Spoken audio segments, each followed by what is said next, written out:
Konteks semacam ini mungkin agak sulit untuk memahami, agak sulit untuk memahami, untuk memahamkannya, karena bagi mereka yang jarang intens dengan Quran, hadis, sejarah, mungkin akan alergi dengan penjelasan ini. Bahwa ternyata fakta-fakta Perang Dunia Ketiga sudah disebutkan Rasulullah SAW dalam hadisnya, yang sama Abu Hurairah disembunyikan sampai akhir hayatnya, menjelang wafat baru disebutkan. Karena Abu Hurairah takut para sahabat nggak akan faham. Emang apa yang Abu Hurairah sembunyikan? Rasulullah dalam hadis-hadis itu menyebutkan arus, alhir, Amerika. Nah, ada indikator lain, Imam Mahdi akan muncul setelah matinya penguasa Hijaz, Raja Hijaz. Hijaz itu tempat yang terbentang dari Mekah ke Madinah. Artinya, Imam Mahdi akan muncul ketika Raja Saudi Arabia meninggal.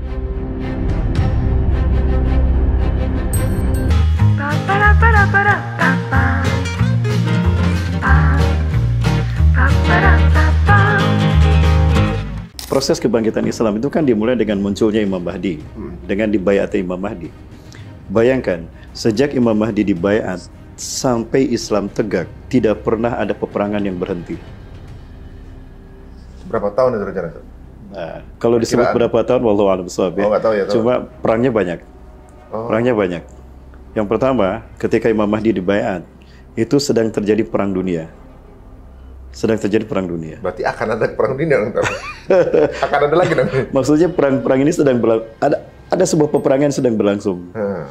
Ya, Rasulullah menyebutkannya Ahzab kalau tidak salah ya. Nah, orang-orang menyebutnya Armageddon. Kenapa disebut Armageddon? Karena pada perang itu teknologi masih ada. Sehingga orang perang menggunakan nuklir masih memungkinkan. Nah, itu yang pertama. Nah, kemudian di sisi lain ada terjadi deislamisasi. Ya, terjadinya penghinaan dan pelecehan pada Islam, agama Islam diinjak-injak, Allah dihujat, Nabi dinistakan. Kemudian juga umat Islam nyawanya dianggap murah. Nah, itu kerusakan yang sangat besar. Nah, kata Rasulullah SAW, justru munculnya Imam Mahdi di masa seperti itu. Yakhrujul Mahdi fi akhiri ummati inda ikhtilafi minan nas wa zalazil. Imam Mahdi akan muncul di akhir umatku ketika banyak terjadi perselisihan, perang, dan banyak terjadi bencana alam. Indikatornya itu. Nah, ada indikator lain, Imam Mahdi akan muncul setelah matinya penguasa Hijaz, Raja Hijaz. Hijaz itu tempat yang terbentang dari Mekah ke Madinah. Artinya, Imam Mahdi akan muncul ketika Raja Saudi Arabia meninggal.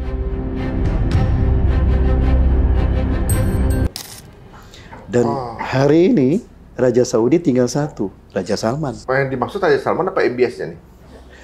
MBS itu generasi kedua. Yang disebut raja ini adalah generasi pertama. Semuanya anak Ibnu Saud, Abdul Aziz bin Abdurrahman Al Saud. 70%. Ternyata kayak gini bukan hanya di dunia luar ya, bukan di Muslim sendiri ada juga perebutan tahta. Dan lebih ekstrim. Lebih ekstrim ya? Lebih ekstrim. Dalam arti lebih kejam. Yang sampai ada satu wartawan yang dicairkan gitu kan. Aduh, ngeri banget. Ini menarik ya, sampai Ukraina, kemudian tadi ada mungkin kisi-kisi yang bisa akan terjadi di masa yang akan datang, bahwa akan ada kerjasama umat Muslim dengan Romawi. Umat Muslim disebut dari mana? Nggak disebut saja. Pokoknya umat Muslim. Umum ya. Akan kerjasama dengan Romawi dan menang. Dan pada saat menang, nanti akan ada yang kemudian berdiri dengan mengangkat salib. Itu belum kejadian berarti? Ya, sekarang informasinya belum ada. Belum ada kan? Belum terjadi. Jadi kerjasama antara umat Muslim dengan Romawinya juga belum terjadi ya? Sepertinya belum. Nanti kalau terjadi udah pasti ibaratnya, oh iya saya kayak pernah denger nih. Nah, makanya ya, jadi teman-teman semua, informasi yang kita dapat sini semua dari dasarnya langsung dari Quran dan hadis ya teman-teman semuanya. Kalau yang belum, kadang-kadang gini, waktu di zaman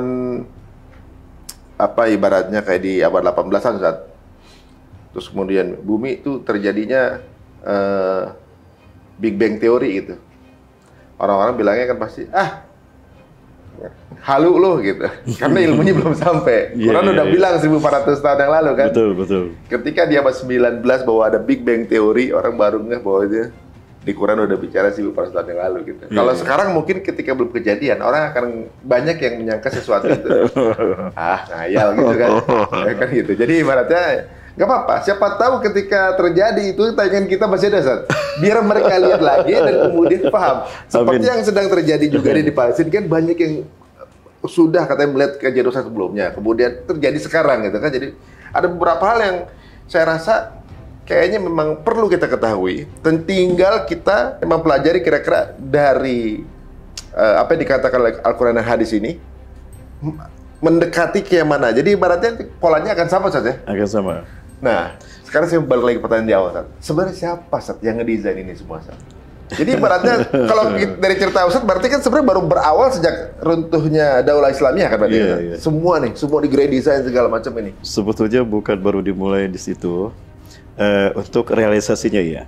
Oh, jadi rencana udah jauh hari? Desainnya udah jauh hari. Oh. Desainnya udah ada. Tapi konteks semacam ini mungkin agak sulit untuk memahami, agak sulit untuk memahami, untuk memahamkannya karena bagi mereka yang jarang intens dengan Quran, hadis, sejarah, mungkin akan alergi dengan penjelasan ini. Tapi fenomena alergisitas ini ada sejak zaman sahabat. Oh gitu? Percaya tidak? Dan mungkin sekarang tidak populer ya, karena memang jarang orang yang bisa membuktikan fakta ini dengan pendekatan dalil yang lebih qat'i. Begini, Abu Hurairah adalah sahabat Rasulullah yang paling banyak meriwayatkan hadis. 5.364 hadis. Padahal hidup hanya 3 tahun di masa akhir Rasulullah SAW. Ada yang bilang 5 tahun. Tapi beliau menjadi orang yang paling banyak meriwayatkan hadis. Nah menariknya, ketika Abu Hurairah radhiyallahu an akan meninggal dunia, itu beliau menyampaikan, demi Allah, aku mendapatkan 2 bejana ilmu dari Rasulullah SAW. Ya, aku mendapatkan 2 bejana ilmu dari Rasulullah SAW. 1 bejana ilmu demi Allah sudah aku sampaikan sepanjang hidupku kepada kalian. Namun ada 1 bejana ilmu yang belum pernah aku sampaikan kepada kalian. Sampai hari ini aku sembunyikan. Karena aku takut jika ilmu ini aku sampaikan, bejana ilmu ini aku berikan pada kalian, maka leherku ini jaminan taruhannya. Maksudnya bahwa bejana ilmu itu, hadis Rasulullah ini kalau aku sampaikan, orang nggak akan percaya. Bahkan mungkin saya dituduh gila. Atau mereka akan menghukum saya dengan memenggal leher saya. Atau dianggap yang sebelum itu palsu semua. Disebut palsu semua. Cocok logi semua. Abu Hurairah mengatakan demikian.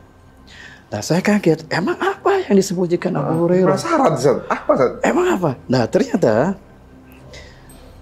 ada ulama, hal ini ternyata diungkapkan oleh seorang ulama abad kedua Hijriah, berasal dari bumi Syam, Palestina. Dan faktanya, manuskripnya ada di Museum Nasional Turki. Bahwa ternyata fakta-fakta Perang Dunia Ketiga sudah disebutkan Rasulullah SAW. Dalam hadisnya, yang sama Abu Hurairah disembunyikan. Sampai akhir hayatnya, menjelang wafat, baru disebutkan. Karena Abu Hurairah takut, para sahabat nggak akan paham. Emang apa yang Abu Hurairah sembunyikan? Rasulullah dalam hadis-hadis itu menyebutkan arus, alhir, Amerika. Arus. Siapa arus? Alhir. Siapa alhir? Kucing besar. Siapa kucing besar? Negara berkaca. Siapa negara berkaca? Amerika. Ratu dunia. Amerika. Siapa negara ratu dunia Amerika? Sahabat kan nggak tahu. Nah ini akan membuat saya dituduh gila. Mungkin ini satu ruang. Nah konteks ini yang terjadi sekarang. Ketika saya mengungkap fakta-fakta ini, dulu saya dicemooh, saya disebut peramal, saya disebut cocok logi. Sekarang satu persatu terjadi. Itu bukan karena kebenaran kata-kata saya, tapi itu pembuktian kebenaran Quran dan Sunnah. Kalau belum kejadian, orang pasti nyangkanya halu gitu ya. Itu dia. Oh iya benar juga ya. Makanya di zaman Nabi Isra Mi'raj itu menjelaskan juga agak gampang. Iya Bang, meyakinkan. Nah, itu penasaran dengan arus, alhir dan arus itu Rusia. Arus itu kemungkinan besar Rusia. Artinya apa arus? Arus. Jadi gini, ini Rasulullah SAW dalam bejana ilmu yang dikatakan oleh Abu Hurairah itu ternyata hadis Rasulullah tentang perjalanan Perang Dunia Ketiga. Bahkan Rasulullah menyebutkan Perang Dunia ke-1, Perang Dunia ke-2, Perang Dunia ke-3. Perang Dunia ke-1, pengkhianatan di antara kelompok ahli kitab. Dan itu kan terjadi antara mereka juga kan, maksudnya bukan umat Islam kan. Ya. Nah, kemudian muncullah seseorang laki-laki yang membawa ulah di dunia. Orang-orang menyebutnya Al-Hir. Ya. Dia tinggal dari sebuah negara yang orang-orang manusia menyebutnya Jerman. Rasulullah menyebutkan itu. Orang-orang menyebutnya Jerman dan dia bernama Al-Hir. Ya. Dan dia dikuatkan oleh negara yang dia dikenal orang dengan nama Arus. Ya. Maka muncullah kelompok bangsa, sebuah bangsa yang dia sebetulnya ratu tempat maksiat, orang-orang buruk yang orang-orang mengenal dia dengan sebutan Amerika, dan di sanalah adanya ratu dunia. Orang-orang menyebutnya ratu dunia Amerika. Itu ada di hadis? Ada dalam hadis yang disembunyikan Abu Hurairah. Yang pada saat itu Abu Hurairah berpikir, kalau aku sebutkan, orang akan menuduh saya gila, apa, atau mungkin nyawa saya taruhannya. Makanya disembunyikan. Demi Allah sekarang kalian akan menyaksikan aku akan mati. Aku takut menyembunyikan ilmu. Ini sekarang aku sampaikan. Nah, menariknya itu, sekarang faktanya terjadi. Step by step perang dunia ketiga, perang demi perang yang disebutkan dalam hadis itu, sekarang terjadi. Arus Rusia, Al-Hil Hitler. Betul kan, Hitler di Jerman. Ratu dunia, Amerika. Ratu dunia, patung Liberty kan ratu. Dan patung dunia Liberty di mana? Di Amerika. Ya, tempat maksiatnya manusia, tempat orang berbuat dosa. Terusannya Amerika benar? Amerika. Rasul menyebutkan Amerika. Namanya itu gitu. Namanya disebutkan. Berarti bagian dari kerusakan perang dunia pertama udah termasuk bagian dari kerusakan. Sudah. Bahkan Rasul menyebutkan tahunnya. Dan ketika saya hitung tahunnya di fase pertama 13 Hijriah, itu perang dunia pertama. Ya. Perang dunia di tahun pertama akan terjadi perang seperti ini, disebutkan perang antar mereka. Kemudian perang dunia kedua ada seseorang yang bernama Hir dari negara Jerman. Ya, itu di putaran perang kedua di tahun 1300-an Hijriah. Perang dunia kedua kan 1300. Nah, perang dunia ketiga itu disebutkan 1400-an. 1400 ya? 1400. Sekarang 1400 kan. Saya khawatir ya karena Hijriah. Oh. Sekarang 1440 Hijriah kan? 1400-an. Cuma banyak teks yang terpotong di manuskrip itu, dan sekarang manuskripnya diklaim ada di Turki, Perpustakaan Nasional Turki. Nah, sekali lagi ini bukan merupakan sebuah kebenaran mutlak, karena pertama keberadaan manuskrip itu sendiri tidak di blow up dan orang tidak mempelajarinya. Yang kedua, orang-orang yang mau mempelajari itu maka akan diserang oleh Barat, Malah mereka yang kepengen tahu. Maka mereka yang menggali itu dan mereka merancang strategi untuk hal itu tidak terjadi. Kalau bisa mereka udah tahu duluan. Betul. Dan bagaimana menunda atau juga menghambat biar itu kejadian kan. Betul, gitu. betul. Dan mereka berharap Hitler bisa hidup lama kan gitu. Hitler apa namanya? Dajjal bisa hidup lebih lama kan gitu. Bagaimana kemudian Dajjal juga berusaha untuk membunuh Nabi Isa biar dia juga nggak dibunuh. Walaupun udah ditetapkan sepasti matahari terbit gitu ya. Betul, iya. Ada fakta-fakta yang menurut saya dikemukakan dalam beberapa nas Quran, nas hadis ya, tarikh. Namun mungkin itu perlu pendalaman yang lebih dalam lagi. Contohnya begini, tentang pertemuan iblis dengan Dajjal di segitiga Bermuda. Itu menarik. Iblis kan nama aslinya Ajazil, Dajjal nama aslinya Samiri. Iblis dia membuat singgasana di segitiga Bermuda. Jadi kenapa ada orang yang lewat segitiga Bermuda hilang, kapal terbang, kapal selam, kapal laut hilang, itu karena di sana ada istana iblis. Iblis membuatnya dari cahaya. Maka siapapun yang lewat sana akan hilang. Itu misteri segitiga Bermuda. Belum bisa terpecahkan sekarang. Sebetulnya ada satu penjelasan dari Muhammad Isa Daud yang bagus dalam buku Dajjal akan muncul dari segitiga Bermuda. Bahwa sebetulnya mereka tidak hilang. Mereka ada di sana, cuma tertutup oleh cahaya sehingga kita tidak bisa melihat. Logikanya seperti gini, ada anak kecil main di waktu maghrib, sudah maghrib, bahasa Sunda nama sarupna lah. Bisa disumputkan jurik. Nah, faktanya itu. Anaknya ada di depan rumah, tapi tidak terlihat oleh orang tuanya. Dia bisa melihat orang tuanya, tapi nggak bisa ngomong. Ketemu subuh, anak itu sedang tidur di situ. Dan dia bilang, aku nggak kemana-mana, aku nggak bisa ngomong. Nah, faktanya seperti itu. Sehingga ada challenge, silakan saja kalau muslim lewat, yakin imannya kuat, nggak akan hilang. Di situ segitiga bermuda. Di segitiga bermuda tengah hilang. Nah, disitulah tempat bertemunya iblis dan Dajjal, Azazil dengan Samiri. Ketika Azazil bertemu, Azazil sangat senang sekali. Dan Azazil mengatakan, hari ini adalah hari yang aku tunggu-tunggu sejak aku diturunkan dari surga ke dunia, di mana aku dipertemukan dengan saudara kembarku. Panggillah dia oleh kalian sebagai Paman Sam. Oh. Paman Sam. Ada itu tulisannya begitu kan? Tulisannya seperti itu. Ini kajian ini beberapa data yang saya baca itu dulu banget ketika WTC hancur. Ketika WTC dihancurkan, itu referensi itu saya baca. Qadarullah-nya referensi itu hilang semua ketika teman-teman ada yang menyerang. Sampai saya lupa itu bukunya mana, bro, mana bukunya? Udah dibakar, saya takut dicari sama. Seperti itu. Sayangnya seperti itu. Sehingga saya kehilangan data-data itu. Waduh. Berarti sebenarnya pun yang akan terjadi itu sudah ditulis ya. Sudah ditulis. Cuma memang challenge-nya bagaimana menghadirkan manuskrip itu atau tulisan itu sulit ya. Jadi sulit sekarang yang mempelajari juga sedikit karena itu disembunyikan sama Bu Roy. Betul. Waduh, dan sebenarnya Ustaz, kalau semuanya ini kan sudah di didesain gitu ya. Dan ternyata sudah diramal juga di Quran. Akan ada yang mendesain ini soalnya, akan ada yang mendesain, ada yang mengatur, yang membuat kehancuran segala macam. Ini berarti kalau kita lihat dari cerita Ustadz episode sebelumnya, ujung permasalahan pangkal dari kehancuran ini paling banyak dilakukan oleh Yahudi. Mereka sebagai eksekutor di lapangan. Eksekutor lapangan. Ya, karena hakikatnya ketika iblis dan Dajjal bertemu, dan itu dalam kacamata Quran, dalam logika Quran Sunnah, itu pasti terjadi. Itu pasti terjadi. Karena bagaimanapun iblis tidak bisa sempurna mewujudkan ambisinya menghancurkan manusia yang diungkapkan di hadapan Allah. Ya. Suma la'atiyanahum min baina aydihim wa min khalfihim wa min an yamin wa shimalin fala tajidu aktsarum syakirin. Aku akan datang dari depan mereka umat manusia, dari belakang anak cucu Adam, dari kanan kiri, dari kanan ditipu dengan bisikan-bisikan kebenaran supaya tidak ikhlas, supaya ria, dari kiri ditakut-takuti oleh ini. Itu iblis tidak bisa leluasa sempurna mewujudkan ambisinya kepada umat manusia. Kenapa? Karena dia tidak terlihat, dimensinya berbeda. Dia dimensi gaib, manusia dimensi nyata.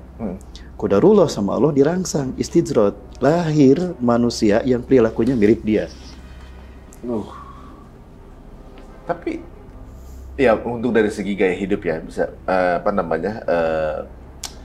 ada orang yang kemudian hidupnya seperti si makhluk ini. Iya, betul. Sebagai penggambar manusia juga bahkan sampai selaknat ini nih kekejaman nih, misalnya kayak gitu kan. Nah, cuma yang menjadi pertanyaan saya tuh gini. Semua yang terjadi kayak perang dunia gitu kan. Perang dunia, kemudian mengontrol currency, membuat kebijakan perbankan dunia. Itu kan grand design, kan? Betul. Yang diatur itu bukan satu RT, satu rumah, satu komunitas, tapi yang diatur adalah dunia. Dunia, betul. Kan dalam rangka untuk menaklukkan berbagai negara dengan berbagai kebudayaan, tata cara segala macam. Itu kan diperlukan pengetahuan yang lebih untuk itu gitu. Iya. Apa mereka ini sepinter itu saya paham. Maksudnya betul. Itu kan lagi pula bukan hanya jangka pendek, jangka panjang tuh bertahun-tahun gitu dia udah tahu ini kalau ini lawan ini, ntar lama-lama ini kita bisa punya negara di Palestina gitu kan. Betul. Udah di sana. Istiqomah banget mereka tuh kan ya untuk pasti itu. Mereka tidak bergeser sedikit pun. Selalu terjadi. Jadi begini. Istiqomah dari manusia. Ya, betul. Jadi gini, Mas Ari, itu lanjutannya tadi. Ketika iblis dan Dajjal bertemu di segitiga bermuda, ya, lalu kemudian mereka merancang untuk melakukan berbagai macam rekayasa, manusia konspirasi untuk menguasai dunia. Nah, mereka lah yang berada di balik layar. Nah, siapa pelaku dari keinginan mereka? Pelayan setia mereka. Siapa pelayan mereka? Pelayan setia mereka adalah Yahudi Ashkenazim. Yahudi Ashkenazim ini akan dicerdaskan lebih cerdas dari manusia siapapun. Karena Rasulullah SAW mengatakan Dajjal itu Allah berikan karunia kecerdasan 60 tahun di atas akal jenius manusia. Oh. Jeniusnya Bill Gates, jeniusnya pemilik Facebook, Twitter, itu adalah ciptaan Dajjal. Ketika manusia baru bisa menciptakan pesawat mendekati kecepatan suara, Dajjal itu kecepatan pesawat karya dia itu 5 km per detik.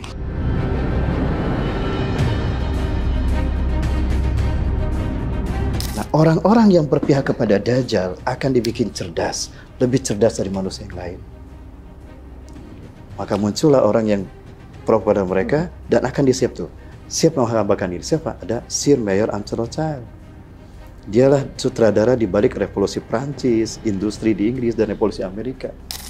Ketika Rasulullah menyebutkan akan ada 3 tahun kekeringan, di tahun ketiga, ya tidak ada setetes air pun selama setahun, tidak ada satu tanaman pun tumbuh. Tapi orang-orang Islam, orang beriman akan tetap hidup. Para sahabat bertanya, Rasulullah kan tidak ada makanan, tidak ada air. Bagaimana mereka bisa hidup? Dengan apa mereka bisa hidup? Subhanallah, walhamdulillah, wala ilaha Allahu akbar. 4 kalimat itu fungsinya sama dengan makanan untuk memperpanjang hidup mereka. Itu yang terjadi di Gaza kan sekarang. Iman bisa memperpanjang Gaza. Astagfirullahaladzim.